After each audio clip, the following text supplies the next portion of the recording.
ترک عوام کل سے کورونا وائرس کی پابندیوں سے آزاد ہو جائیں گے۔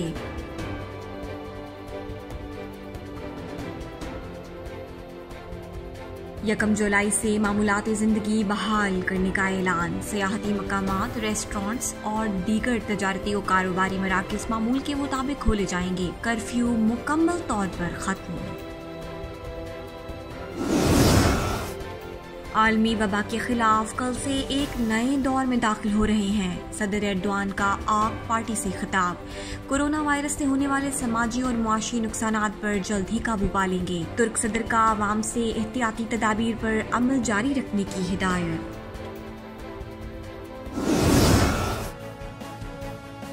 ترک عوام آج ترک لالہ کی 96ویں برسی منا رہی ہے۔ عبد الرحمن پشاوری نے اپنے جانثار ساتھیوں کے ساتھ ترکی کی جنگ آزادی میں حصہ لیا۔ ترک قوم انہیں اپنا قومی ہیرو مانتی ہے۔ ترک لالہ کو ترکی میں انتہائی عزت و احترام حاصل ہے۔ مہنگائی کنٹرول کرنے اور معاشی پالیسیوں کی ٹھوس بنیادوں پر عمل درآمد کے لیے صدر ایردوان کا بڑا اقدام۔ اکنامک کوآرڈینیشن بورڈ اور پرائس اسٹیبلٹی کمیٹی قائم کر دی۔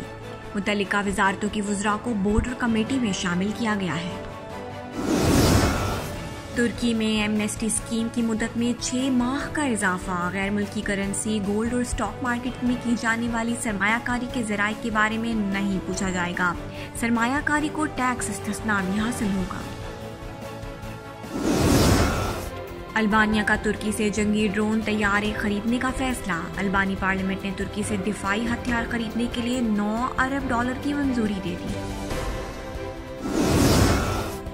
کابل ایئرپورٹ کی سیکیورٹی کے لیے ترکی کو تمام سہولتیں فراہم کریں گے۔ پینٹاگون کے ترجمان جان کربی کی پریس بریفنگ۔ کہتے ہیں 600 سے زائد امریکی فوجی سفارتکاروں کی حفاظت کے لیے افغانستان میں موجود رہیں گے۔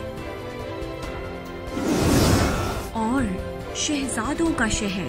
ترکی کے اماسیا شہر کو عمرہ یعنی شہزادوں کا شہر کہا جاتا ہے۔ کورونا وائرس کی پابندیوں میں نرمی کے بعد سیاحوں کے شہر میں آمد شروع ہو گئی۔